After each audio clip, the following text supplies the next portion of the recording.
Niaga jujur ikhlas, orang beli makan puas hati, orang akan repeat dan cari lagi. Semoga mak murah rezeki, sihat tubuh badan dalam mencari rezeki. Dalam salam dari Pening. Salam dari Pening. Korang nak tahu tak, kita orang kalau dalam adunan kek yang kita orang nak buat kek, nak kukus kan, korang tahu tak kita orang pakai minyak apa? Ni kalau orang cakap kita orang jual 15 mahal juga, tak tahulah. Tu dia. Mak saya tak suka pakai minyak masak. Kadang-kadang orang buat kek pakai minyak masak, tapi kita orang tak pakai minyak masak. Kita orang pakai minyak mazola. Sebab tu lah kek kita orang tak ada bau. So kira macam bau dia wangi gitu. Ni susu cair. Susu lagi susu pekat. Susu pekat nak kena ambil apa? 10. Okay dah. Nampak tak ni? Yang ni je untuk berapa hari niaga. Ni pun tak cukup lagi ni. Mak kata nak kena cari lagi untuk yang kalau kita orang niaga. Mana ni ambil 20? Ambil kau. So je lah kita borong-borong. Ini dah macam borong-borong. 2, 4,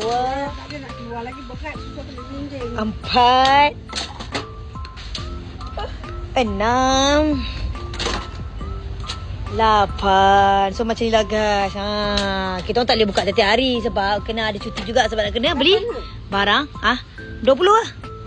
Dah jom jalan. So kita jumpalah hari Jumaat. Tak tahulah mak nak beli apa lagi. Kita orang dah pergi berapa tempat dah untuk nak beli barang saja tau.